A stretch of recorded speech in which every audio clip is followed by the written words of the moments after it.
Hello my dear बच्चा, सबको नमस्ते सारे बच्चे। एंड यहाँ से हम लोग चैप्टर नंबर 1 की शुरुआत करने वाले हैं। बिल्कुल, अगर इससे पहले के लेक्चर की बात करें तो वो हमारा 0 नंबर लेक्चर था। उसके अंदर हम लोगों ने विजुअल स्टूडियो को इंस्टॉल करना सीखा था, क्योंकि भाई हमें सी की प्रोग्रामिंग करनी है ना, वो कहाँ पर करेंगे, तो उसके लिए इंस्टॉलेशन प्रोसेस हमने वो लेक्चर देखा। और आज से हम लोग चैप्टर 1 के साथ में बिल्कुल कंटिन्यू हो जाएंगे। तो सारे बच्चे कॉपी लगा सकते हो यहाँ पर, ठीक है। तो चलिए बात करेंगे। और चैप्टर 1 के अंदर हमने यहाँ पर वेरिएबल्स, डेटा टाइप्स, इनपुट कैसे लेते हैं, आउटपुट कैसे देते हैं, एंड कमेंट्स, कंपाइलेशन प्रोसेस। और अगर वीडियो थोड़ा सा लंबा हुआ तो प्रैक्टिस क्वेश्चन के लिए अलग से नेक्स्ट वीडियो के अंदर चीज़ें कर लेंगे। और वैसे मैंने इसके अंदर ऐड करने ही हैं हर चैप्टर के बाद में कुछ प्रैक्टिस क्वेश्चंस को। तो चलिए फिर शुरुआत करते हैं। और यहाँ पर सबसे पहले जी पढ़ क्या रहे हैं जी मैम, सी लैंग्वेज पढ़ रहे हैं। तो सी लैंग्वेज जब आप पढ़ रहे हो तो आपको जानना होगा या पता होना चाहिए कि भाई ये सी क्या है। तो देखिए, जब पहली चीज़ आप यहाँ पर पढ़ रहे होंगे ना कि व्हाट इज़ सी, तो सी हमारी एक प्रोसीजर बेस्ड प्रोग्रामिंग लैंग्वेज है। यूँ तो आपको इसका जो मतलब है वो धीरे धीरे समझ में आएगा, लेकिन अगर आप एक छोटा सा ओवरव्यू जानेंगे तो प्रोसीजर का मतलब एक तरीके से ये हो गया कि आपको कोई सिक्योरिटी नहीं मिलती है, आपका डेटा जो है इतना ज़्यादा सेफ नहीं है, क्योंकि डेटा के ऊपर फोकस नहीं होता है इसके अंदर। तो जो भी फोकस होता है ना वो आपका होता है प्रोसीजर के ऊपर। बात यहाँ पर सिर्फ इतनी सी कि जैसे आपकी प्रोसीजर ओरिएंटेड प्रोग्रामिंग लैंग्वेजेस होती हैं, वैसे आपकी ऑब्जेक्ट ओरिएंटेड प्रोग्रामिंग लैंग्वेजेस होती हैं। तो जहाँ पर जो मेन कॉन्सेप्ट या मेन मुद्दा है वो डेटा के ऊपर होता है, जैसे कि जावा हो गई, C++, आपकी पाइथन वगैरह होंगे, तो वहाँ पर ऑब्जेक्ट ओरिएंटेड लैंग्वेजेस है। तो वहाँ पर जो आपका डेटा है ना, तो उसके ऊपर ज़्यादा फोकस किया जाता है, ठीक है। तो डेटा को सिक्योर बनाने की कोशिश की जाती है, जिसमें आपके पास पॉलीमॉर्फिज्म, इनकैप्सुलेशन वगैरह ये सारी चीज़ें हो जाती हैं। बाकी सी के अंदर ऐसा कुछ होता नहीं है। सी हमारी प्रोसीजरल बेस्ड है, तो मतलब डेटा की इतनी ज़्यादा खास सिक्योरिटी इसके अंदर होती नहीं है। तो आपका बस कोड है जो आपका सिक्योर नहीं है। तो मेन चीज़ आपको यहाँ पर प्रोसीजर के बारे में समझ में आ गई। बाकी चीज़ें आप धीरे धीरे जैसे इस लैंग्वेज के साथ में आगे बढ़ते जाएंगे वो चीज़ें आपकी और क्लियर होती जाएंगी। तो इसको जो डेवलप किया था बेल लैबोरेटरीज़ के अंदर 1972, और जिसको डेवलप करने वाले जी बिल्कुल डेनिस रिची ने। सी प्रोग्रामिंग लैंग्वेज अगर बात करें तो ये कुछ आपकी बी से आई थी, बी लैंग्वेज कुछ बनाई थी। तो उसके बाद में इस लैंग्वेज को लाया गया। और मेनली क्या हुआ था कि ऑपरेटिंग सिस्टम यूनिक्स है जिसको इन्वेंट करने के लिए इस लैंग्वेज का निर्माण हुआ था। तो डेनिस रिची ने इसको बनाया था। तो पहले लैंग्वेज आपकी ये जो BCPL लैंग्वेज थी, और फिर उसके बाद में आपकी बी आई, फिर आपकी ये जो है सी लैंग्वेज आई। तो सी के अंदर आपके डेटा टाइप्स वगैरह मतलब और फीचर्स इसमें इंट्रोड्यूस किए गए थे। तो ये बाकी लैंग्वेजेस के मुकाबले काफ़ी अच्छा इंप्रूवमेंट था इसके अंदर। तो बिल्कुल कुछ तो खास है ना जो भाई 1972 में आई लैंग्वेज, और आज भी हम पढ़ रहे हैं। कितने साल हो गए होंगे, काफ़ी साल हो गए होंगे ना। मेरा मैथ्स कुछ अच्छा नहीं है, कुछ ज़्यादा ही अच्छा नहीं है, तो आप खुद काउंट कर लेना कितने हो सकते हैं। 10, 20, 30, 40, मुझे नहीं पता, प्लीज़ काउंट करना। आगे चलते हैं। तो आगे जी हाँ, उन शख्स के बारे में पहचान लें कि ये कौन है। जी हाँ, ये है डेनिस रिची, और जिन्होंने जी आपकी सी लैंग्वेज बनाई। और एक बात कहूँ सी के बारे में, सी लैंग्वेज आपकी one of the most popular languages के अंदर से एक है। आज भी बहुत सारे ऑपरेटिंग सिस्टम्स इसी के अंदर बनते हैं। इवन आपकी पाइथन लैंग्वेज भी सी के अंदर ही बनी है, ठीक है। तो बात करेंगे कुछ आगे की कहानी की। डेनिस रिची जिनको हमने देखा यहाँ पर, और नीचे आएंगे वेरिएबल्स के बारे में जानते हैं। सबसे पहला टॉपिक आपके पास में आता है वेरिएबल। तो सबसे पहले तो देखो इसकी परिभाषा इंग्लिश में अगर इस टर्म का मतलब देखते हैं तो वेरिएबल यानी कि जो बदल सकता है, ठीक है। तो बदल सकता है क्या, वेरिएबल यानी कि बदल सकता है। अरे मैम कहना क्या चाहते हो, चलिए इसकी परिभाषा पढ़ते हैं। तो कहते हैं कि ये जो मैंने आपको वेरिएबल बदल सकता है ये कुछ बताया ना, इसको भी बताते हैं। अभी देखो क्या होता है। Variable is a name of memory location which store some data, ठीक है। अब ये जो चीज़ मैंने आपको बताई है इसको चलिए एक एग्जाम्पल के थ्रू बताते हैं। तो देखिए वेरिएबल क्या हो गया, एक तरीके से जैसे कि आपके पास में ये बॉक्सेस हैं, ठीक है। इन बॉक्सेस के अंदर आपको फ्रूट रखना है, ये एप्पल रखना है इसके अंदर, ठीक है। तो ये क्या है, एक डब्बा है, कंटेनर है, ठीक है। एक कंटेनर है जो कि कुछ स्टोर करके रखेगा, ठीक है। तो अब इसके अंदर मैंने पहला एप्पल डाला, फिर मैंने दूसरा डाला, फिर तीसरा डाला, और ये हमारे डब्बे हो गए पैक, ठीक है। तो अब इसके अंदर क्या है, हमारे एप्पल पड़े हुए हैं। वैसे ही वेरिएबल क्या हो गया, हम यूजुअली इसको डिक्लेयर कुछ ऐसे करते हैं। तो ये एप्पल का काम करेगा, यानी कि एप्पल क्या है, एक तरीके से डेटा हो गया। ये ए है, ए डब्बे का काम करेगा। तो हमने क्या किया, उस डब्बे के अंदर उस वैल्यू को स्टोर कर दिया। ठीक है। तो वेरिएबल हमारा जो है इस ए के अंदर स्टोर हो गया, एक मेमोरी के अंदर, जिसको एक नामकरण दे दिया गया कि ए। तो जब भी आपको इस 5 से काम करना होगा ना फ्यूचर के अंदर, तो आप इस ए के थ्रू काम करवा रहे होंगे। ठीक है। कुछ आगे बढ़ेंगे, अब वेरिएबल्स के बारे में बात करेंगे। और वेरिएबल्स जैसे मैंने आपको बताया ना, वेरिएबल कि बदल सकता है, कि जैसे अगर आपने ए में 5 डाला है तो कुछ देर के बाद में आपको लगे कि ए में 50 होना चाहिए, तो वो 50 हो सकता है। तो यानी कि वैल्यू आपकी चेंज हो सकती है। तो नॉर्मल अगर इसका मतलब देखें तो ये भी है कि चेंज हो सकता है, वेरी हो सकता है। ठीक है। तो अगर 50 डाल 50 डाल सकते हैं, कुछ 15 डालना है 15 डाल सकते हैं। तो अब देखिए, वेरिएबल्स डिक्लेयर करने के भी सी लैंग्वेज के अंदर अपने रूल्स हैं। तो रूल्स को अगर हम देखेंगे तो पहला रूल यहाँ पर कहता है कि a variable can have alphabets, digits, underscore. ठीक है, समझ में आ गई बात कि वेरिएबल्स जो हमारे हैं वो अल्फ़ाबेट, डिजिट, अंडरस्कोर ले सकते हैं। ठीक है। अब आगे चलते हैं, कहता है कि a variable name can start with alphabet and underscore only, it can not start with any digit. तो यानी कि कहता है कि भाई आप A1 इज इक्वल्स टू 5 कर सकते हो, अंडरस्कोर 1 इज इक्वल्स टू 5 कर सकते हो। ठीक है, A_1 5 कर सकते हो। बट हम कोई भी, जैसे इसमें डिजिट है, इसमें ये अल्फ़ाबेट है, इसमें अंडरस्कोर है, अल्फ़ाबेट है, आप डिजिट से शुरुआत नहीं कर सकते, आप ऐसे नहीं लिख सकते, ये नहीं हो सकता। मतलब डिजिट से शुरुआत नहीं हो सकती। नो वाइट स्पेस, बिल्कुल स्पेस अलाउड नहीं है। कि जैसे अगर आपने लिखा ना टोटल प्राइज़, ठीक है, तो अगर इसके अंदर स्पेस आ रहा है तो आप स्पेस की कमी पूर्ति अंडरस्कोर से कर दो, बट आप खाली नहीं छोड़ सकते। तो दिस इज़ एन एरर। अभी प्रैक्टिकल भी बताऊंगी। A variable name must not be any reserve word. तो अभी हम पढ़ेंगे कीवर्ड्स को। तो हमारे जो वेरिएबल्स हैं ना, वो हमारे रिजर्व वर्ड्स यानी कि कीवर्ड्स नहीं हो सकते। ठीक है। तो कीवर्ड्स हमारे पास में इंट है, जैसे गो टू वगैरह है, इनका सबका यूज़ देखेंगे तो ये नहीं हो सकते। अब हम डेटा टाइप्स वगैरह को पढ़ते हैं, बट उसके लिए हम एक बार जंप करते हैं। बिल्कुल हमारा ये विजुअल स्टूडियो नया प्रोग्राम बनाते हैं। तो ये हमने फर्स्ट वीडियो में देख लिया था, है ना। तो हमने क्या किया, यहाँ से हम करेंगे। तो वैसे आप ऊपर से भी बना सकते थे, यहीं से मैं अपना एक फ़र्स्ट प्रोग्राम बनाती हूँ। ठीक है। तो मैंने उसका नाम F1 यहाँ पर दे दिया। वैसे F1 नाम से कुछ और नहीं है। तो .c इज़ द एक्सटेंशन, तो आपका F1 बन गया। ठीक है। तो अब हम यहाँ पर जो है लिखेंगे, बिल्कुल हमने लिखा यहाँ पर हैश इंक्लूड, और यहाँ पर हमें studio.h करना है। तो अभी ये जो चीज़ आपने लिखा है कि भाई studio.h, इनका सबका मतलब आपको धीरे धीरे समझ में आ जाएगा बेसिकली। ठीक है।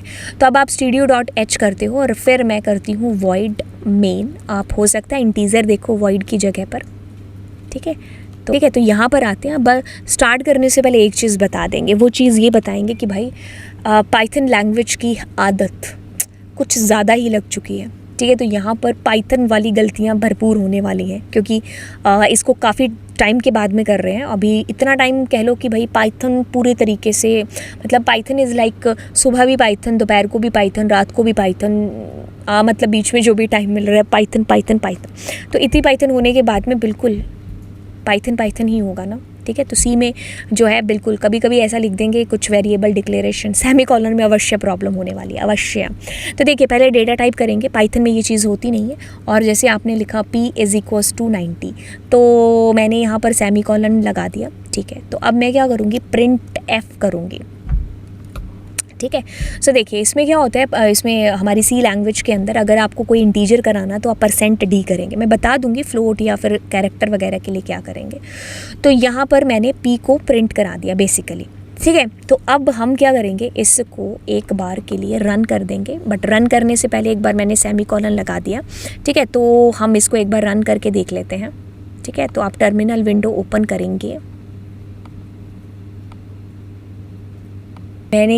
मैं क्या करूँगी, मैं क्या करूँगी, ऊपर मैंने लिखा GCC, और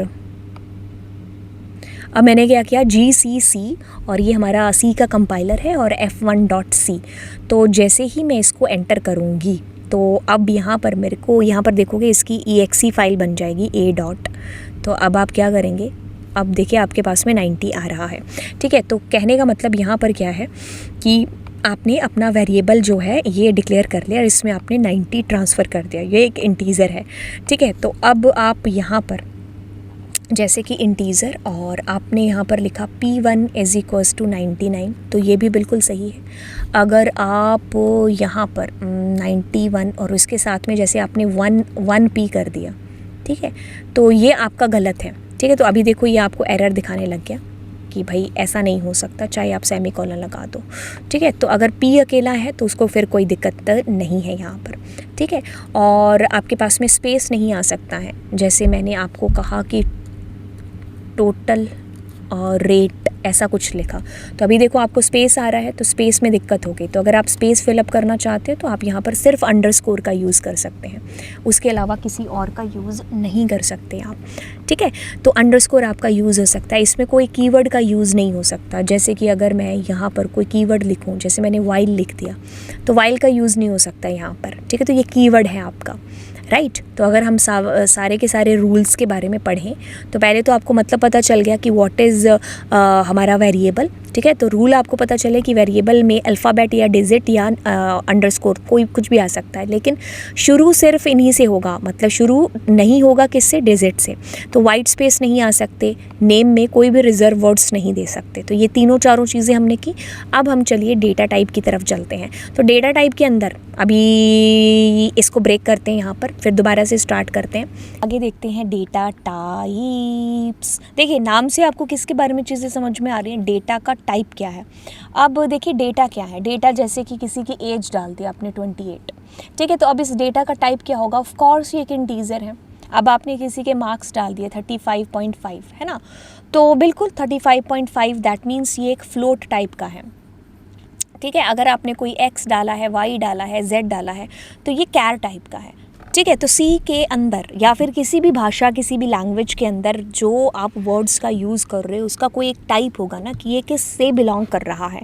डेटा का टाइप इज़ डेटा टाइप, ठीक है। अभी तक जब आपने C के प्रोग्राम लिखे होंगे उसमें आपने एक आधा प्रोग्राम अभी तक बना लिया होगा, means your first program is done in C। So अगर वो डन हो चुका है तो उसमें आपने लिखा होगा इंटीज़र इस तरीके से, जैसे मैंने लिखा होगा integer x is equals to 5। तो ये तो मेरे को समझ में आता है कि मेरा वेरिएबल है। ये क्या है, ये आपका डेटा टाइप है। तो अगर C की बात करें तो आपके पास में इंटीजर है, आपके पास फ्लोट है, आपके पास डबल है, आपके पास कैर है। तो देखिए इसमें इसका साइज़ बड़ा इंपॉर्टेंट है कि ये 2 बाइट लेता है, 4 बाइट लेता है। और बात करेंगे इसकी फ्लोट की तो ये 4 बाइट लेता है, बात करेंगे इसके अंदर डबल की तो ये 8 बाइट लेता है, बात करेंगे कैर की तो ये 1 बाइट लेता है। और वैसे इसमें 4 बाइट इसलिए लिखा हुआ है क्योंकि इंटीजर में भी आगे टाइप आ जाते हैं, लॉन्ग इंट वगैरह, है ना। तो फिर उसमें अगर नॉर्मल अगर इंटीजर की बात करें तो 2 बाइट लेगा, और अगर लॉन्ग वगैरह की बात करेंगे, लॉन्ग इंट टाइप की, तो वो 4 बाइट लेगा हमारा, है ना। तो आपको बेसिकली ये चीज़ पता होनी चाहिए कि ये सारे के सारे है क्या। बाकी जो इसका साइज़ है वो तो टाइम के साथ साथ आपको समझ में आता ही जाएगा।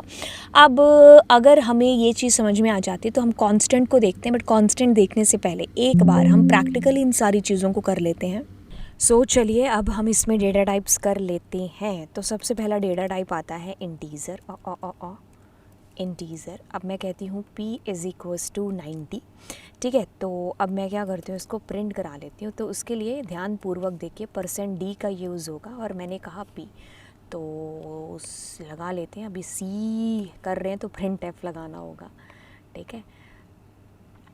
अब मैं क्या करती हूँ, कॉल करती हूँ GCC एंड A, तो मेरे पास 90 आ गया। लेट सपोज़ मैं इसके अंदर कुछ ऐसा नंबर देना चाहती हूँ, ठीक है। तो अब मैं इसको कॉल करूँगी लेकिन मेरे पास 90 ही आएगा। तो ऐसे कि इसमें आपको ध्यानपूर्वक ध्यान देना होगा कि आपको फ्लोट का यूज़ करना, और यहाँ पर फ्लोट f का यूज़ कर रहे होंगे। और अब आप इसको कॉल करेंगे तो ये कुछ आपको ऐसे जो है पॉइंट की वैल्यू शो करके दिखा रहा है। और इसके साथ साथ देखिए, अगर मैं यहाँ पर CHAR कैर डेटा टाइप लेती हूँ तो कैर के अंदर लेट सपोज़ मैंने के लिया और उसके अंदर मैंने वैल्यू डाल दी, तो इसके लिए C करना पड़ेगा मुझे, ठीक है। तो इस के को चेंज करते हैं और दोबारा से इसको F कॉल करते हैं and you will be finding here P। तो P की जगह आप कुछ भी करके देख लो, जैसे मैंने O किया तो ठीक है, तो ये आपके पास में आ रहा है। अब आपको एक चीज़ बताएं कि सी के अंदर आपके पास में बूलियन डेटा टाइप नहीं होगा, सी के अंदर आपके पास में स्ट्रिंग डेटा टाइप नहीं होगा, तो आपको यहाँ सिंगल कोट ही यूज़ करना पड़ेगा। पाइथन के अंदर होता है ना कि आप कुछ भी, मैंने ओ लिख दिया, ठीक है, तो अब मैं इसको सेव कर रही हूँ और अब मैं इसको प्रिंट कराने की कोशिश कर रही हूँ, तो ये कह रहा है भाई साहब ये दिक्कत है यहाँ पर आपको, ठीक है, तो आप ऐसा नहीं कर सकते। तो एक ही सिंगल कैरेक्टर होगा। एंड अगर आप इसमें डबल कोट्स भी देने की कोशिश करते हैं, जैसे मैंने पी दिया और मैं इसको कंट्रोल एस सेव करके मैं दोबारा जाने की कोशिश करती हूँ, तब भी इसको दिक्कत है, राइट। तो सिंगल कोट ही जो है अलाउ है एंड ये हमारे डेटा टाइप होते हैं। तो चलिए आप जंप करते हैं और देखते हैं आगे क्या है। चलिए, तो अब नेक्स्ट हम लोग स्टार्ट करते हैं और करते हैं जी कांस्टेंट। इससे पहले हम लोगों ने वेरिएबल किया था, जिसका मतलब यही होता है क्या, अपने आप को बदल लेना, मतलब चेंज कर लेना अपनी वैल्यूज़ को। लेकिन कांस्टेंट यहाँ पर क्या होता है कि कभी हम लोगों को फ़िक्स वैल्यूज़ भी लेनी पड़ती हैं, तो उन फिक्स वैल्यूज़ के लिए हम कांस्टेंट्स का यूज़ करते हैं। कुछ 3 तरीके से होते हैं, जैसे रियल कांस्टेंट हो गया, integer constant, real constant, character constant. तो जैसे कि अगर मैं बात करूँ इंटीजर की, तो इसमें नेगेटिव पॉजिटिव, जैसे 1 है तो 1 ही रहेगा, 6 है तो 6 ही रहेगा, 6 की जगह आप कुछ और नहीं कर सकते, ठीक है। तो ये सारे आपके इंटीजर कांस्टेंट हो गए। अगर यहीं पर मैं पॉइंट की वैल्यू ले लूँ तो वो मेरी कौन सी हो जाएगी, रियल कांस्टेंट की वैल्यूज़ हो जाएगी। और कैरेक्टर्स के लिए जैसे ए हो गया, बड़ा ए, छोटा ए, क्योंकि हमारी C is a case sensitive language, तो अगर हमने बी लिखा है और बड़ा बी लिखा है तो इसमें फ़र्क है, ठीक है, छोटे ए बड़े ए के अंदर भी, तो दोनों अलग अलग है। तो अगर ए है तो इसकी वैल्यू ए ही रहेगी, $M%, जो भी आप @ जो भी आप यहाँ पर यूज़ करोगे सिंगल कोट्स के अंदर, वो हमारा कैरेक्टर कांस्टेंट के अंदर है जो आएगा। कांस्टेंट मतलब जिसकी वैल्यू फिक्स है, मतलब चेंज नहीं हो सकती। अब हम दौड़ते हैं किसकी तरफ, कीवर्ड्स की तरफ। तो कीवर्ड्स यहाँ पर क्या है, किसी भी लैंग्वेज की बात कर लो ना, तो उसमें कीवर्ड्स बड़े ही मेन रोल है जो प्ले करती हैं। जैसे कि आप लोगों ने पाइथन अगर पढ़ी होगी या कोई भी लैंग्वेज अगर आपने पढ़ी होगी, नहीं भी पढ़ी होगी, तो आपको बता दें कि उन लैंग्वेजेस के अंदर भी जो है कीवर्ड्स होते हैं। तो वो कुछ वर्ड्स को रिजर्व करके रख लेते हैं कि भाई ये वर्ड्स हैं, इनसे हम अपना यही काम है जो कराएंगे। तो जैसे इसके अंदर सी के अंदर कुछ 32 कीवर्ड्स हैं।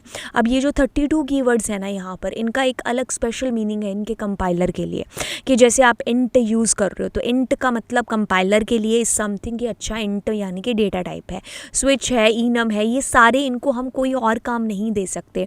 जैसे कि अगर मैं यहाँ पर इसको ओपन करती हूँ और जो लास्ट एग्जाम्पल हम लोगों ने किया, इसके अंदर मैं ऐसा करती हूँ कि ये कैर इज़ मेरा कीवर्ड है, तो मैं ऐसा नहीं कर सकती यहाँ पर, जैसे ऊपर देखो वॉइड भी है, तो वॉइड इज़ इक्वल्स टू 90, ऐसा मैं यूज़ नहीं कर सकती, ठीक है, मतलब ऐसा नहीं कर सकती। तो अगर मैं यहाँ पर भी इसको VOID ऐसा कुछ लिखती हूँ, तो ये मेरे को अचानक से एरर दे देगा। मतलब अभी देखो आपके पास में रेड लाइन आ रही है ना, तो कहते हैं भाई साहब ऐसा करने की ज़रूरत मत करिए, ऐसा नहीं हो सकता। तो यानी इनमें से आप किसी को भी कोई और काम नहीं दे सकते। ये जितने भी आपको कीवर्ड्स दिखाई दे रहे हैं ना, तो ये सारे के सारे आपके जो कीवर्ड्स हैं वो सी लैंग्वेज ने रिज़र्व कर रखे हैं। ऐसे सारी लैंग्वेजेस अपने कीवर्ड्स को रिज़र्व करके रखती हैं और हम उनको कोई और काम नहीं दे सकते, क्योंकि उन्होंने सी ने या उन लैंग्वेज ने इनको पहले ऑलरेडी कोई काम है जो सौंप रखा है, जैसे इफ़, गो टू,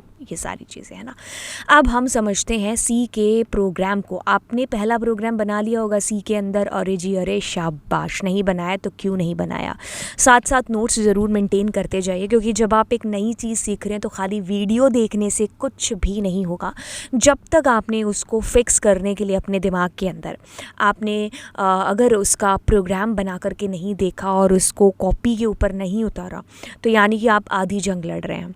कुछ दिनों के बाद में ये जो चीज़ें आपने पढ़ी हैं ये बिल्कुल साफ़ हो जाने वाली हैं, जब तक आपका प्रैक्टिकल और आपका राइटिंग पोर्शन प्रॉपर नहीं हो रहा है, ठीक है। तो अगर आप मज़े के लिए पढ़ रहे हो और मैं ऐसे ही नहीं कर रहा, तो भी आपका टाइम ही वेस्ट है जो हो रहा है, क्योंकि उसका क्या फ़ायदा जो चीज़ आपको थोड़े दिन बाद में भूल जानी है, मतलब इतनी जल्दी भूल जानी है, ठीक है। तो आप इसको अगर अच्छे से करना चाहते हो तो करो ना अच्छे से, राइट। सी की स्ट्रक्चर को अगर हम समझेंगे तो हम देखेंगे यहाँ पर ऊपर ऊपर लिखा हुआ है कि भाई hash include stereo dot H. तो देखिए एक्चुअली क्या होता है कि ये हमारी हेडर फाइल्स, इनको हम जो है प्री प्रोसेसर डायरेक्टिव्स बोलते हैं। इनको आप धीरे धीरे समझोगे, और भी बहुत सारी हमारी हेडर फाइल्स होती हैं जिनको हम यूज़ करेंगे, ठीक है। लेकिन अभी के लिए हम इनको थोड़ा सा स्किप करते हैं, आगे आने वाली क्लासेस के अंदर आप इनको ऑटोमेटिकली समझ जाओगे। बस इतना समझो कि इट्स लाइक अ इंजन। सी का प्रोग्राम अगर आपने शुरू करना है ना, तो आपको ये प्री प्रोसेसर जो डायरेक्टिव्स है इनका यूज़ करना ही पड़ेगा। अब देखिए आगे हमारा ये जो आता है जी मेन फंक्शन आता है। अब इसमें आप इंटीजर का यूज़ कर रहे हैं क्योंकि ये कुछ रिटर्न करेगा और वो इंटीजर रिटर्न करेगा, ठीक है। तो अगर अभी फंक्शंस को हम लोग देखने वाले हैं, अगर बेसिकली इसकी बात करें तो ये एक फंक्शन है। फंक्शन को हम बहुत ही डिटेल में, हमारा चैप्टर नंबर आई गेस 5 आने वाला है, ठीक है। तो देखिए अगर मैं यहाँ पर वॉइड का यूज़ करती हूँ तो इसका मतलब वो कुछ रिटर्न नहीं करेगा। अभी जिन्होंने थोड़ी बहुत लैंग्वेज कर रखी है वो तो शायद जानते होंगे कि what is return type and what is not a return type. तो जब सी के अंदर कुछ रिटर्न नहीं होता है तो हम यहाँ पर एक खाली एक कीवर्ड यूज़ करते हैं, दैट इज़ वॉइड कीवर्ड, है ना। तो मैं वॉइड से ही प्रोग्राम आपको करवा रही हूँ। तो आप अगर इंटीजर रखेंगे तो आपको एक रिटर्न टाइप देना पड़ेगा, और उसमें ये कुछ रिटर्न कर रहा है और वो एक इंटीजर कर रहा है। बाकी हमारा मेन है, main is like a engine, ठीक है। तो यहाँ से हमारा प्रोग्राम मेनली जो स्टार्ट होता है, सबसे पहले इसी को पकड़ते हैं और उसके बाद में हम करली ब्रैकेट्स का यूज़ करते हैं। देखिए पाइथन अगर आपने की होंगी तो पाइथन के अंदर क्या होता है कि करली ब्रैकेट्स का यूज़ नहीं होता है, वहाँ हम इंडेंटेशन को फॉलो करते हैं, ठीक है। तो वहाँ एक रूल की तरह यूज़ होता है, बट यहाँ पर ये एक रूल की तरह यूज़ नहीं होता है। हम इंडेंटेशन को बोल रहे हूँ कि इंडेंटेशन हम यूज़ करते हैं, वो इसलिए करते हैं ताकि हमारा प्रोग्राम कुछ दिखने में बहुत अच्छा लगे एंड हमें समझ में आए, दूसरों को समझ में आए। बाकी अगर यहाँ पर बात करेंगे तो करली ब्रैकेट्स मैंडेटरी हैं, ठीक है। तो आप अगर इनका यूज़ नहीं करोगे तो एरर आएगी। अब यहाँ पर एक फ़ंक्शन यूज़ हो रहा है, ये प्री डिफाइंड फंक्शन जो कि प्रिंटफ है। प्रिंटफ किस लिए यूज़ होता है हमारा, कुछ भी प्रिंट कराने के लिए। अगर स्कैनफ की बात करेंगे तो वो हमारा यूज़र से इनपुट कराने के लिए, जैसे पाइथन के अंदर इनपुट फंक्शन होता है। ओके मैम, तो हम इसके अंदर कोई भी यहाँ चेंज जो भी, मतलब फंक्शन का मतलब ये होता है कि आप उसको कोई काम दो तो वो आपको कोई काम है जो वही करके वापस दे देगा, ठीक है। तो आप उसको एक पर्टिकुलर काम दे सकते हो, एक चंक हो गया आपके प्रोग्राम का, एक हिस्सा हो गया। तो ये हमारा प्रोग्राम है और इसके अंदर ये हमारा एक फंक्शन है जो कि एक काम करवा रहा है, और क्या काम करा रहा है जो हम इसके अंदर लिख रहे हैं। अब देखिए ये बेसिक सा एक स्ट्रक्चर हो गया हमारे सी के प्रोग्राम का, ठीक है। तो यानी कि कहने का मतलब है आपने पहला प्रोग्राम बना लिया होगा तो आप उसको ज़रूर बना लेना, एज इट इज़ देख करके ही बना लेना चाहिए। अब हम नेक्स्ट टॉपिक के ऊपर बात करते हैं, दैट इज़ हमारा कमेंट। कमेंट्स क्या होते हैं कि कंपाइलर के थ्रू ये टोटली इग्नोर होते हैं, ठीक है। मतलब आप इनको अपने प्रोग्राम के अंदर यूज़ करते हो ताकि आप ख़ुद को और दूसरों को अपने प्रोग्राम को अच्छे से एक्सप्लेन कर पाओ। होता क्या है कि यार अभी तो आप छोटे मोटे प्रोग्राम्स बना के देख रहे हो जिसमें 10, 15, 20 मैक्सिमम लाइनें और आप खुश हो रहे हो, लेकिन जब हम बड़े प्रोजेक्ट्स की बात करेंगे तो वहाँ नंबर ऑफ़ लाइंस बहुत ज़्यादा इंक्रीज़ हो जाएंगी। तो अब ऐसा होता है कि भाई आज जो कोड किया है वो रात तक भूल जाए, ऐसी पॉसिबिलिटी 100% रहती है, ठीक है। तो आगे अगर कोई हमारे बाद भी उस प्रोजेक्ट को कंटिन्यू करना चाहे तो उसको भी अच्छे से समझा पाए, ताकि हम अपने प्रोग्राम के अंदर क्या करके रखते हैं, कमेंटिंग करके रखते हैं, ताकि जो नया पर्सन भी आ रहा है तो उसको भी चीज़ें जो समझ में आ जाए। कि जैसे अगर आपने इंट अगर हम यूजुअली बात करते तो हम ऐसा कुछ करते हैं, एक सेकेंड हाँ यहाँ पर लिख लेते हैं। तो हम ऐसा ABCD ऐसा अभी तो हम यूज़ कर रहे हैं, लेकिन हम जो वेरिएबल्स के नाम देना वो थोड़े मीनिंगफुल दें, ठीक है। कि जैसे अगर किसी का प्राइस है तो मैं प्राइस ही नाम दूँ, तो उसको मैं सेल ना नाम दे दूँ, मतलब जैसा नाम काम करा रहे हो वैसा नाम दो, ठीक है। बाकी हम ABCD तो खाली ले ही लेते हैं। तो अगर मैं A ले रही हूँ यहाँ पर, है ना, तो अब ये A का पर्पज़ क्या है ये A, तो इसके लिए मैं यहाँ पर इसको कमेंट से इसको एक्सप्लेन कर सकती हूँ एक तरीके से। तो ये जो कमेंट होंगे ना वो आपके कंपाइलर के थ्रू इग्नोर होंगे, वो चेक नहीं होंगे, मतलब उसका आउटपुट पर कोई असर नहीं होगा। आप उस कमेंट के बाद में कुछ भी लिख सकते हो, और इनका बेसिकली यूज़ ये होता है कि आप एक तरीके से एक्स्ट्रा नोट्स को ऐड कर रहे हो अपने आप को समझाने के लिए, दूसरे को कुछ बताने के लिए कि भाई साहब ये प्रोग्राम के अंदर ये चीज़ हो रखी है, और ये कंपाइलर है ना जो आपका वो कम्प्लीटली इग्नोर करेगा इसे, ठीक है। तो ये दो तरीके से होते हैं हमारा, एक होता है सिंगल लाइन कमेंट, और दूसरा आपका जी होता है मल्टी लाइन कमेंट। अब हम इन दोनों चीज़ों को देख लेते हैं प्रैक्टिकली करके। तो अब हम यहाँ पर कमेंट लिखते हैं और मैं लिखती हूँ this is an int value, ठीक है। तो अभी हम यहाँ पर सेव कर लेते हैं, पहले इसको Ctrl+C टर्मिनल विंडो ओपन करते हैं एंड जीसीसी कॉल किया और हाँ, तो हमारे पास जो भी आंसर आना है आ गया, लेकिन ये आउटपुट में नहीं आ रहा है क्योंकि इसका कोई असर नहीं होगा। दिस इज़ कमेंट, ठीक है। तो ये हमारा सिंगल लाइन कमेंट हो गया, एक लाइन। तो अगर मैं एक लाइन के अंदर यहाँ पर बताना चाहूँ,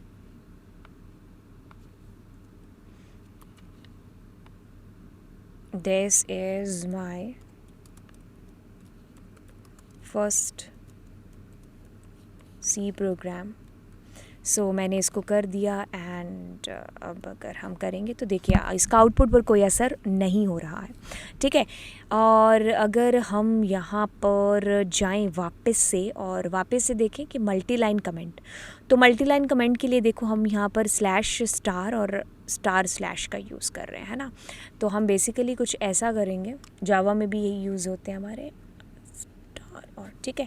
तो अब अगर मेरे पास में एक से ज़्यादा लाइनें हैं तो मैं अगर इसी लाइन को कॉपी कर दूँ, ठीक है, काफ़ी सारी चीज़ें जो हैं आपके पास लिखने के लिए हैं, आप एक तरीके से डॉक्यूमेंटेशन कर रहे हैं अपने प्रोग्राम का। सो इन दैट केस हमें इसकी ज़रूरत पड़ सकती है। तो एक से ज़्यादा लाइनों के लिए हम मल्टी लाइन का यूज़ करते हैं। और एक और चीज़ आपको जैसे ये हाँ, और एक और चीज़ आपको जो स्ट्रक्चर के अंदर बताना भूल गए थे वो था कि सेमीकोलन, ठीक है। तो सेमीकोलन आपके पूरे प्रोग्राम के अंदर जो है हर लाइन के बाद में देंगे। तो ये सी की सिंटेक्स का हिस्सा है, सी की स्ट्रक्चर का एक हिस्सा है। तो जैसे अगर मैंने इसके बाद में लिखा प्रिंट एफ, ठीक है, और मैंने कुछ लिखा कोमल, अब मैं यहाँ पर सेव करती हूँ इसको, टर्मिनल विंडो को वापस से ओपन कर देते हैं, ठीक है, और मैं इसको ऐसे कर रही हूँ तो ये मुझे जो भी आंसर है वो दे रहा है। तो कहने का मतलब है कि semicolon it's like end of line, ठीक है। तो इसको एंड ऑफ लाइन ही वैसे भी बोलते हैं। तो अब ये हमें हर लाइन के एंड में देना ज़रूरी है, कमेंट के बाद में नहीं, क्योंकि कमेंट इज़ कमेंट, कमेंट के अंदर कुछ भी लिखो वो कभी भी जो है कंपाइलर के थ्रू जो है रीड नहीं होगा, वो हमेशा इग्नोर होगा। वो जस्ट हमारी और आपकी अंडरस्टैंडिंग के लिए। तो हम स्टिकी नोट्स वगैरह नहीं अपनी कॉपी में ऐड करते हैं अलग से, है ना। जैसे बुक तो लिखी लिखाई आई है, तो बुक के अंदर ही हमने कुछ नोट्स ऐड कर दिए कि भाई साहब जब हम पढ़ेंगे तो ये चीज़ें याद आ जाए, है ना। तो इस तरीके से आप कह सकते हो कि भाई ये जो कमेंट्स हैं ये आपके कंपाइलर के थ्रू टोटली इग्नोर होते हैं की तरफ, और यहाँ पर दूसरा नहीं चलिए बढ़ते हैं नेक्स्ट हम लोग यहाँ पर। एंड ये वीडियो बहुत सारे शॉर्ट्स के अंदर बन रही है, मतलब कि आपको जब टाइम मिल रहा है दिन के अंदर तब आप बना रहे हो, है ना। तो यार फुल सपोर्ट चाहिए, ठीक है। एंड दोस्तों के साथ में शेयर कर देना इस लेक्चर को। और चलिए फिर बात करते हैं यहाँ पर नेक्स्ट हमारा पेन कहाँ गया, अरे मेरे पास ही पड़ा है, ठीक है। तो चलिए हम आउटपुट के बारे में बात है जो यहाँ पर करने वाले हैं, और सी के अंदर बेसिकली आउटपुट जो है कैसे प्रिंट करते हैं, इनपुट कैसे लेते हैं वो हम बात करेंगे, बट हम यहाँ पर आउटपुट कैसे प्रिंट कराते हैं। तो अभी तक आपने एक प्रिंट ऑफ करके एक फ़ंक्शन देखा होगा, जी हाँ, हम उसी भोले से फ़ंक्शन की बात कर रहे हैं। मतलब हमें देखिए फ़ंक्शन का मतलब होता है कि हम कोई काम कराना चाहते हैं तो उसके लिए एक अलग से फ़ंक्शन है। तो कुछ फ़ंक्शन ऐसे होते हैं जो हम खुद बनाते हैं, कुछ फ़ंक्शन ऐसे होते हैं जो हमें पहले से बने बनाए मिलते हैं उस लैंग्वेज की तरफ से, और जिसके अंदर से हमारा ये प्रिंटफ फंक्शन है जो सी ने हमें दिया है। और इस फंक्शन का काम क्या होता है कि आप कुछ भी जो स्क्रीन के ऊपर प्रिंट कराना चाहते हैं वो इसी के थ्रू है जो होगा। जब हमें कोई इंटीजर वैल्यू प्रिंट करानी है, जब हमें कोई एक फ्लोट वैल्यू प्रिंट करानी है, या जब हमें कोई एक कैरेक्टर वैल्यू प्रिंट करानी है, तो हम कैसे कराएंगे। यूँ तो मैंने आपको यहाँ पर इन नोट्स के अंदर डाल के दे दी है चीज़, लेकिन इसके लिए हम चलेंगे चलेंगे चलेंगे चलेंगे यहाँ पर, ठीक है। तो अब हम इसको करते हैं डाउन, राइट। एंड अब मैं क्या करती हूँ, मैं यहाँ पर वही कैर ले लेते हैं, p is equals to and 2 कोई बात नहीं, मैं कुछ भी ले सकती हूँ, वो कंसीडर होगा एज अ स्ट्रिंग ओनली, ठीक है। अगर आपको यही एक इंटीजर में लेना होता तो आप यहाँ पर ले रहे होते कि जैसे मैं k ले रही हूँ और उसमें मैंने 2 दे दिया, ठीक है। यही आप फ्लोट ले रहे होते जब आपको कोई वैल्यू पॉइंट के अंदर चाहिए होगी, ठीक है। तो अब देखिए अगर आपको इसको कैरेक्टर को प्रिंट कराना है तो आप कैसे कर रहे हो, यहाँ पर C का यूज़ कर रहे हो, %C का, ठीक है। तो अब इसके अंदर आपको P कराना तो आप P लिखेंगे, सेमीकोलन करेंगे, प्रिंट नहीं का के प्रिंट F होता है C के अंदर, PRINT प्रिंट F और हम यहाँ पर अगर हमें इंटीजर कराना है तो हम %d का मतलब होता है हमारा डबल, ये भी एक डेटा टाइप होता है, जैसे आप आगे चल करके बखूबी समझने वाले हो। अब हम प्रिंट f करेंगे और यहाँ पर किसको फ्लोट के लिए %f करना पड़ता है, ठीक है, और कॉमा, और यहाँ पर जैसे देखिए मैंने r लिख दिया और इसको करते हैं सेव कर लेते हैं, टर्मिनल को ओपन करते हैं, कोई एरर होगी तो पता चल जाएगा, ठीक है। तो हमारे पास कोई एरर नहीं है और ये हमारी देखिए वैल्यू कैसे प्रिंट हुई है। अब हमें क्या करना पड़ेगा, यहाँ पर न्यू लाइन कैरेक्टर लेकर के आना पड़ेगा, ठीक है, एस्केप सीक्वेंसेस का यूज़ करना पड़ेगा। New line and new line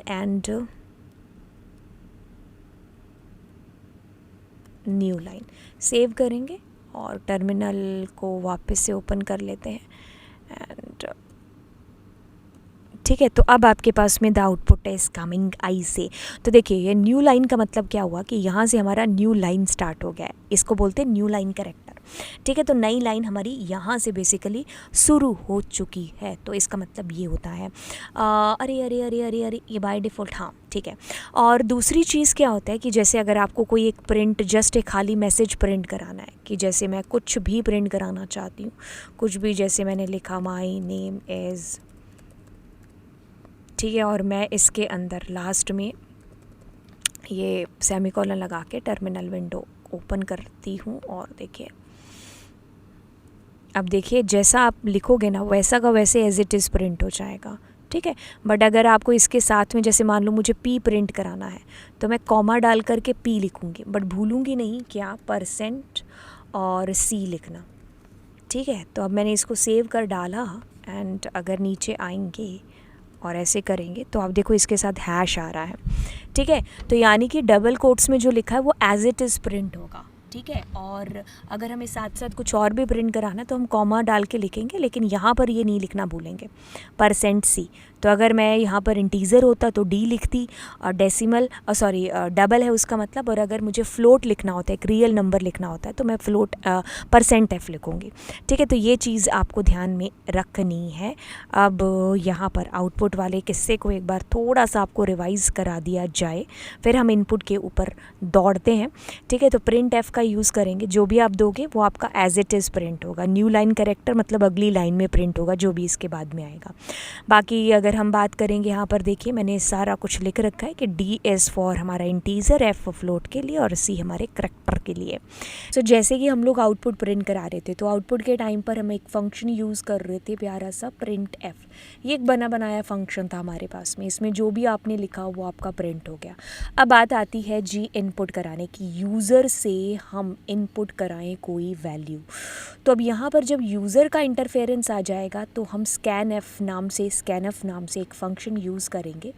अब उसके अंदर हम एक सिंटैक्स लिखेंगे जिसको अभी मैं आपको स्क्रीन पर लिख करके दिखाऊंगी।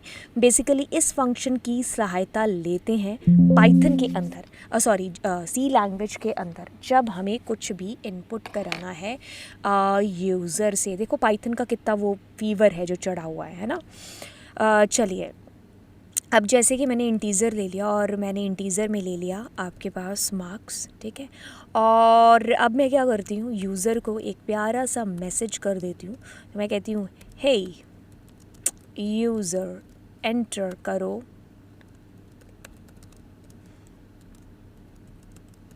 एक इंट वैल्यू, ठीक है। तो यूज़र को एक मैसेज हमने दे दी। अब मैं क्या करती हूँ, यहाँ पर स्कैनफ को कॉल करती हूँ। अब कौन सी वैल्यू प्रिंट करानी है, इंटीजर, ठीक है। तो यहाँ पर एक m% करके हमारा यूज़ होगा और इसके अंदर क्या इनपुट कराना है, मार्क्स, ठीक है। हाँ तो अभी ये बेसिकली क्या है कि %d मीन्स ये हमारा जो है फॉर्मेट स्पेसिफायर है, तो ये कहता है कि भाई इंटीज़र की वैल्यू इनपुट होगी। लेकिन ये जो n% है ये क्या करता है कि मार्क्स हमारे जहाँ पर भी मेमोरी के अंदर, मतलब इसको एक एड्रेस मिल गया होगा ना, मार्क्स है ना। तो अब ये क्या करने वाला है कि जहाँ पर भी मार्क्स है ना वहाँ पर उस एड्रेस पर जा कर के उस वैल्यू को इनपुट कराएगा जो यूज़र इनपुट करेगा, ठीक है। अब मैं इन दोनों के बीच में कॉमा भी दे देती हूँ, ठीक है। और मैं यहाँ पर प्रिंट कराती हूँ, प्रिंट f लिखना भूल गए फिर से। सो मैं कहूँगी योर मार्क्स और मैं मार्क्स को यहाँ पर प्रिंट करा देती हूँ, ठीक है। अब उसके लिए हम एक चीज़ यहाँ पर लिखेंगे %d, सेव करते हैं, टर्मिनल को दोबारा से ओपन किया जाए और यहाँ पर अगर हम, ठीक है, सो मैंने कहा यूज़र ने कहा मतलब इसने कहा कि यूज़र एंटर करो, तो मैंने कहा 90, तो ये हमें 90 प्रिंट करा के दे रहा है। ठीक है, अगर यहीं पर इसको करैक्टर की वैल्यू चाहिए होती तो मैं यहाँ पर CHAR का यूज़ कर रही होती और यहाँ पर C लिख रही होती, यहाँ पर C, सो सेव कर रही होती और इसको वैसे ही ऊपर कर देते हैं। ठीक है, तो ठीक है, तो आपने यहाँ पर कहा J, तो उसने J प्रिंट कर दिया। ठीक है, अब इसको नीचे लेके आते हैं। अगर यहाँ पर फ्लोट की वैल्यू होती तो आप यहाँ पर F कर रहे होते एंड यहाँ पर भी F कर रहे होते। ठीक है, सो अगर हम इसको करेंगे तो हमने कहा 99, तो 99.00। ठीक है, तो ये फ्लोट की वैल्यू आपके पास में आ गई। अब हम यहाँ पर ऐसा कर लेते हैं कि 2 सब्जेक्ट लेते हैं। ठीक है, एक तो लेते हैं हिंदी, ठीक है, लैंग्वेज के सब्जेक्ट, और एक लेते हैं इंग्लिश। ठीक है, सो अब क्या करते हैं, यूज़र को कहते हैं एंटर मार्क्स, हिंदी मार्क्स कर लेते हैं। ठीक है, सो यूज़र हिंदी के मार्क्स एंटर करेगा। आप Ctrl+C Ctrl+V enter English marks. ठीक है, तो अब हिंदी के कराने F, तो मार्क्स है नहीं हमारे पास, HINDI हिंदी, तो यहाँ यूज़र से इनपुट कराया, यूज़र से हिंदी के बाद में इंग्लिश इनपुट कराया। ठीक है, तो अब ये जो दोनों मार्क्स आपके पास में आएंगे, कौन से, इंग्लिश के प्लस हिंदी के, तो इसको आप अब प्लस कर दोगे, जोड़ दोगे। तो टर्मिनल ओपन करवाते हैं। ठीक है, तो ये 2 वैल्यूज़ हमने करवा ली। ठीक है, तो पहली वाली अब जो है जैसे 88 आए, इसमें 34 आए, तो दोनों जुड़ करके आपके इस तरीके से आपने इनपुट करा लिया। मतलब इस तरीके से आपने कुछ वैल्यूज़ को इनपुट कराया और आपके पास में ये प्रिंट हुआ जा करके। हमने बहुत सारी चीज़ें हैं जो सी के अंदर कर ली हैं। अब देखिए बारी है यहाँ पर इसको अलग से, सो सी के अंदर हमने काफ़ी सारी चीज़ें हैं जिनको हमने देख लिया। अब यहाँ पर देखना बहुत ज़रूरी है कि भाई सी के प्रोग्राम का जो एग्जीक्यूशन है वो किस तरीके से होता है। देखिए होता क्या है कि हमारी जो लैंग्वेज है जिसका हम यूज़ कर रहे हैं वो यहाँ पर सी है। सी की जगह पर कोई भी लैंग्वेज हो सकती थी, पाइथन हो सकती है, जावा हो सकती है, C++, कोई भी लैंग्वेज। अब आपने सुना होगा कि भाई हमारा जो कंप्यूटर है वो इन लैंग्वेजेस को नहीं समझता। अगर हमने बचपन से पढ़ा है तो हमने एक चीज़ यहाँ पर ज़रूर पढ़ी है कि भाई हमारा जो कंप्यूटर है ना वो मशीनी कोड को समझता है, जिसको हम बाइनरी लैंग्वेज कहते हैं, मशीन लैंग्वेज कहते हैं, 0-1 की लैंग्वेज कहते हैं, लो लेवल लैंग्वेज कहते हैं। तो हमारे कंप्यूटर को ये लैंग्वेज समझ में आती है और हम लोग अपनी समझी हुई लैंग्वेज, जैसे कि हमने सी के अंदर कोड कर दिया, हमने जावा के अंदर कोड कर दिया, पाइथन के अंदर कोड कर दिया। अब होता क्या है कि भाई हमने अपने लैंग्वेज के अंदर कोड कर दिया, कंप्यूटर को तो भाई दूसरी लैंग्वेज समझ में आती है। अब यहाँ पर क्या चीज़ होने वाली है, कुछ किस्सा वैसा ही नहीं है कि आप एक जो है आपको मान लीजिए हिंदी आती है, हम हिंदुस्तानी हैं, गर्व से कहेंगे कि हमें हिंदी आती है, और हमारी दोस्ती कुछ ऐसे शख्स के साथ में हो जाती है जिसको कोई भी दूसरी लैंग्वेज, मान लीजिए फ्रेंच आती है, ठीक है, और इसको कुछ भी और समझ में नहीं आता। अब दोस्ती है, दोस्ती के लिए जुड़ने के लिए भाषा की ज़रूरत नहीं होती, बट हाँ आगे बढ़ाने के लिए भाषा की ज़रूरत ज़रूर पड़ेगी, क्योंकि फ्यूचर में हमें आपस में बात करनी पड़ सकती है। अब ऐसी बात होगी तो हम कैसे करेंगे, ऑफ कोर्स हम सीखेंगे, बट कुछ टाइम के लिए हम यहाँ पर एक हमारे ऐसे दोस्त की हेल्प लेंगे जिसको हम यहाँ पर कहेंगे कि भाई उसको हिंदी आती है और उसको फ़्रेंच भी आती है, तो वो मेरी बातों को जो है या आपकी बातों को फ़्रेंच में कन्वर्ट करके सामने वाले को, और सामने वाले की बातों को हिंदी में कन्वर्ट करके हमें समझाएगा। तो ये जो हमारा सच्चा मित्र है यहाँ पर, ये कुछ कंपाइलर का काम कर रहा है, यहाँ पर एक ट्रांसलेटर हो गया यहाँ पर, है ना। तो ये क्या कर रहा है भाई, एक भाषा को दूसरी भाषा को पहली भाषा में कन्वर्ट करने का काम कर रहा है। तो बिल्कुल ये जो जो सच्चा मित्र है हमारा यहाँ पर भी यूज़ आता है और इसको हम कंपाइलर बोलते हैं। अब ये इन स्टेप्स की तरह होता है कि जैसे आपने कोड लिखा, अब ये क्या करेगा, ये इसको चेक करेगा कि भाई साहब आपने कोई सिंटेक्स एरर तो नहीं की है, कि जैसे आपने कोई सेमीकोलन, कोई के जैसे हमारी सी क्या है, केस सेंसिटिव है, कोई छोटा बड़ा अक्षर, कोई आपने वेरिएबल में कोई गड़बड़, कोई सेमीकोलन, कोई ब्रैकेट, कोई कर्ली ब्रैकेट्स में कोई भी दिक्कत। तो जो भी आपने सिंटेक्स एरर्स की हैं वो आपकी सुधार करके, मतलब ऐसा चेक करेगी कि आपका प्रोग्राम अभी सही है, अब आउटपुट दे सकता है। अब ये कंपाइलर क्या करेगा, उसको कन्वर्ट करेगा हमारी एक EXE फाइल के अंदर। तो तभी तो अभी आपने देखा हम लोग यूज़ कर रहे हैं A.exe।